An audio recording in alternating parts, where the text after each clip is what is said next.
For today's video, I enter teacher mode and pretend to know what I'm talking about. Hello Tuesday, it's writing week again, and this week we are discussing point of views as far as narrative is concerned.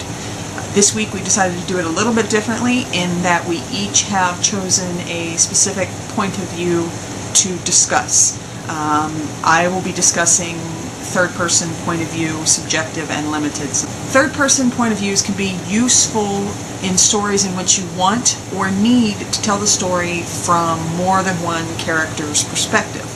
Unlike first-person, which locks you into a specific character, or second-person, which strives to make the reader feel like they are the focal character within the story as opposed to an outside party watching the story.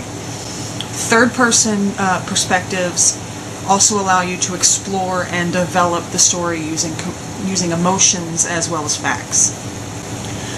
Third-person narrative has several forms. Currently the most popular of those forms is third-person subjective and third-person limited.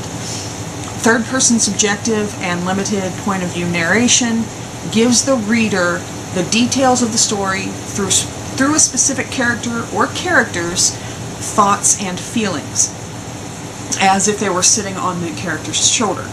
It differs from first person in the use of pronouns like he, she, they, him, instead of me and I. To continue the movie metaphor, this point of view is a bit like being an actor who has only read the bits of the script that their character is in, and only knows the information that is contained within those specific scenes. As with any narrative point of view choice, there are some things that you will need to decide when writing your story from this point of view. Decide which character or characters you need to use to tell this story, and which character you need to tell which specific part.